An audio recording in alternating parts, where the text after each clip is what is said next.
CCU down. Need my help on that Xavier. All right, we've got our draft set. Need my help's gonna be very careful here because last time we saw Incendio play the Grok, Alien went for weapon mastery and all he did was flicker to the mid laner and the gold laner. Yeah, I feel like the last part of the draft was very rapid fire. Feels like Incendio and MDH, before entering the banning phase, they know what they're going to go for. So expect them to be comfortable in talking about execution. But in terms of the team composition, Wolf, what are each team good at? You know, late game is definitely what MDH wants to go for. They want to make sure that the Xavier as well as the Claude is going to output the damage. But when it comes to like the actual composition, if it's a head-to-head, I think that the team fight will definitely be favoring Incendio Supremacy. This is the Turkish ube that we saw during the group stages. We call it Turkish Delight in the Tagalog stream when I was casting there. But I don't think that it's a thing in internationally, but at least in the Philippines, it's a thing. Turkish Delight, right? You know what? Let's bring it to the English desk.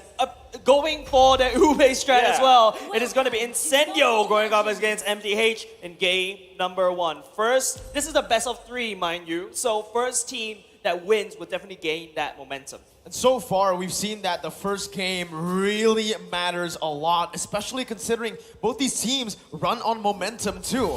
In the XP lane, Alien already with the help of Apex 47 dealing a whole lot of damage. Flicker very early on. Not even a minute has gone by, and that's a massive battle spell already. Yeah, another thing to highlight as well, Wolf, you were mentioning Alien is holding on to that weapon mastery as well. So expect Alien to just go full damage drop, and MDH will need to brace themselves. That wild charge may not be just only an engage tool, it's gonna hurt. Yeah, this is a weapon master drop. By the way, this is the 3rd time that Incendio did this, and it seems like what the King actually did is a response to what Incendio has been doing for the past 3 games when they're doing the XP lane Grok. Because what he did was to sacrifice his battle spell so that at least he'll get 2 minions, because the Grok blocking the lane in the XP lane is actually difficult to deal with if you don't sacrifice anything. So this is like actually MDH correcting the laning stage against Incendio Supremacy. Yep, right now, TNZ on the other side of the map, the turtle will be spawning at the bottom side instead. It is also a 2-1-1 competition coming up from both these two teams, prioritizing on protecting their marksmen to get them up to standard, up to the items. But here we go, Nart finding Apex in the jungle. 47, Apex 47 is down. First blood over to Joga from MDH. Vietnam coming back strong here in the knockout stage. Already starting with a pretty good lead. Turtle control is not going to be for Incendio for now, but you can already see the movement from Rosa trying to get that mid control back in. Yeah, at least Apex 47 was able to go back into helping and supporting the team fight later on at the turtle stage. But then again, MDH being the late stage part of the team, Incendio on the other hand, I think they cannot give too much resources, but Joga already chunking down that turtle. Turtle number 1 already very low. You can see it now. Numina Blast pops in. Tianzi is able to steal it away. That's going to be the King knocked up, taunting up 3 members. The Dawning Light not dealing enough damage just yet. The King! Oh my goodness! A massive Appraiser's Wrath to turn the tides. But Rosa is still healthy. Takes a kill back in for Incendio. That was so much damage. The King came. He literally landed down that big sword, but Rosa, Rosa. 1 HP! Rosa! Rosa! My goodness, Incendio as well as MDH, they're really bringing out the big guns. Wonderful flank coming out from Rosa, who stole the ultimate coming out from Nart. He copied the Lolita Luminous Blast and had a great angle from the backlines. That's why TNC was able to snatch the turtle, because it was at the right moment when the retribution was already on the threshold that they can take the turtle. That gave the advantage to Incendio Supremacy. And unfortunately for MDH, Need My Help didn't have the Savior ultimate in that case. He had to wait for a few more seconds. That's why they didn't have as much damage as INC. Oh, Joga is looking at TNZ right here. Shuriken would not be able to land for now, but then because MDH pushes TNZ away, Incendio is putting so much pressure on the top side, which is where Sunshine is. They want, both these two teams, they really want to get the marksmen up online as quickly as possible, but then again, Joga going in. That's a shadow kill popped in onto Rosa, who's still able to get out. Again, both teams pushing the pace, but it's only 3 kills on the board.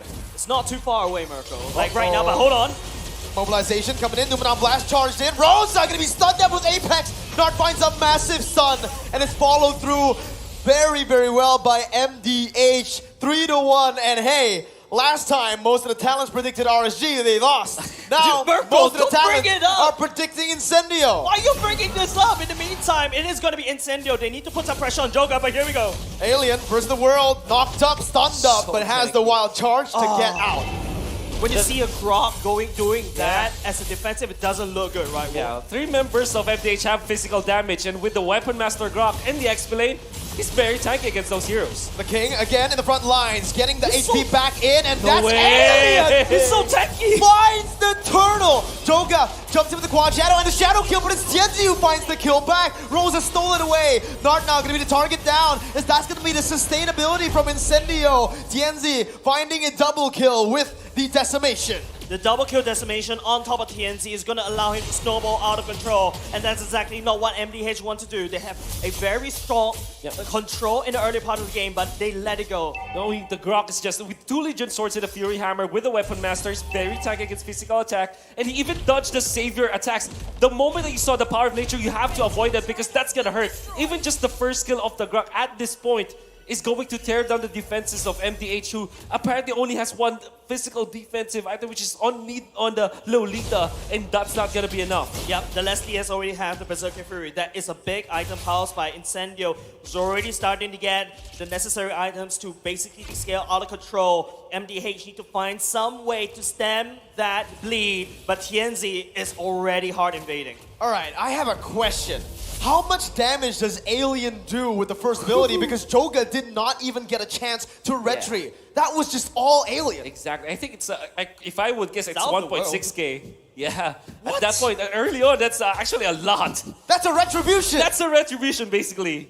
It's like it reminds me of the Bauman, right? You use your ultimate and the Retri that's like double Retri, but now Incendio, you know, Alien on the but hold on a second, they really want to try to force this. Phenomenal Blast charged in. That's a sandwich play by TNZ under the turret. Finding one. Joga looking for the quad shadow. Sunshine my flickering goodness. out. Has that sustainability to help him out. TNZ is going to be able to find the decimation. Teleports back. It's a disaster for MDH. It's a double kill for TNZ. And they're looking to capitalize onto the first turret up in the gold lane. TNZ is building a snowball out of the dead bodies of MDH.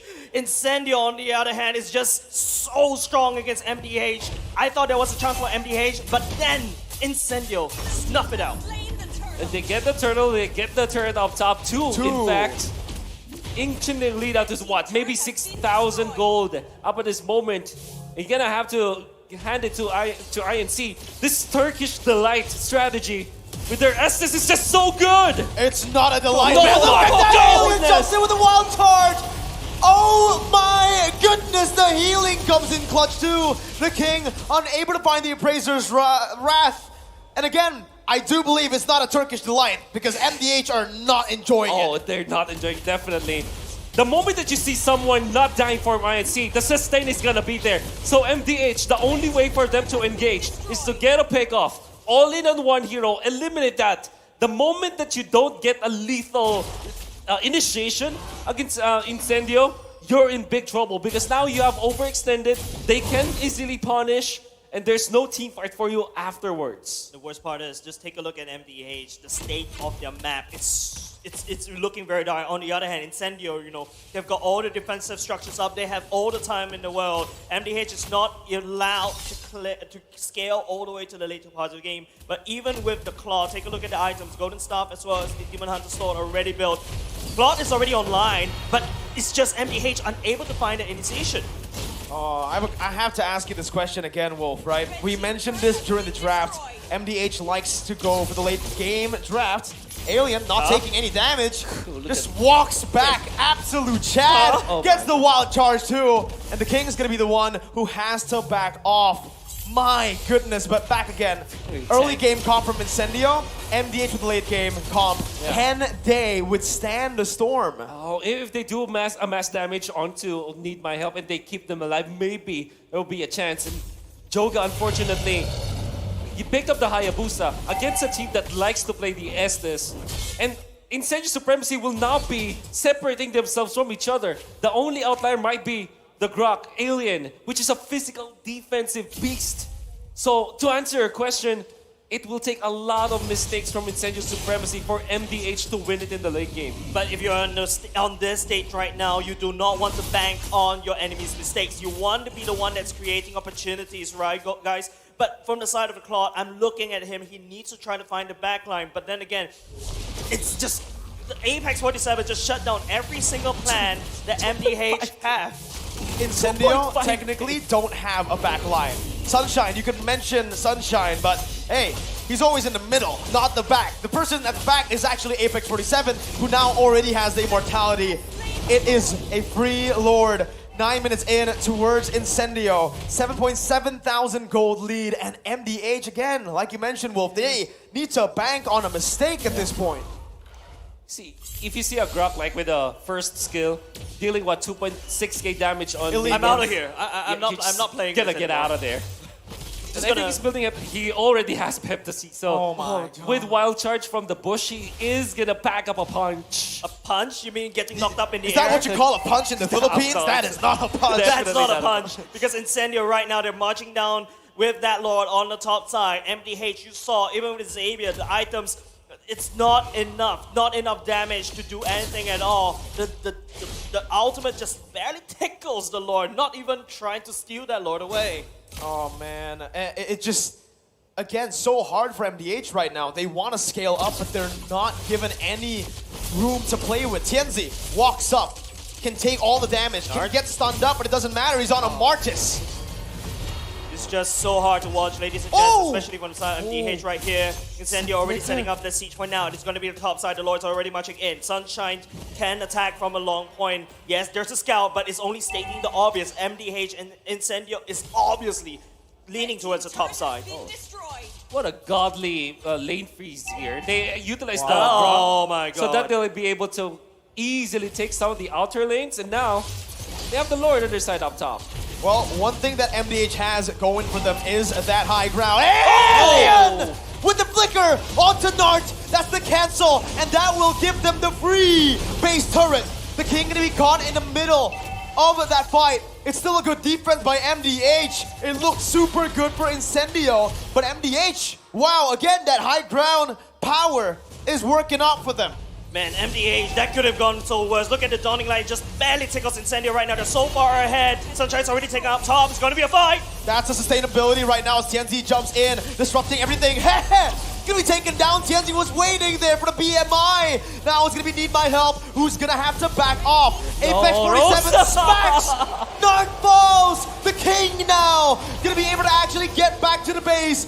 No minion waves, but it just might look like Incendio will end the game. 12 minutes in, the wall placed in to stop the minion waves from crashing. The King still in front, trying to buy some time before that's gonna be the Mystic Field popped in by Sunshine. A Decimation does not care about the sustainability of the Fretrin. Incendio secure game number 1. Match point. Incendio Supremacy showing us the Turkish delight. And MDH is finding it way too spicy. This game, a little bit shaky for Incendio in the early game, but MDH just lost it around the mid game. They had so much sambal today, I can see. They have incinerated the stage, essentially. It looks very, very, how to say this? There's a lot of flair, like you saw in that last sequence of events. A wild charge to cancel the Numinum Blast. A stolen Numinum Blast to get the last hit onto a Lolita who has a bulwark. They were all just fighting for the TikTok moments, dude. I agree. It's just so hard to watch, especially that that sequence of abilities, right? It's just like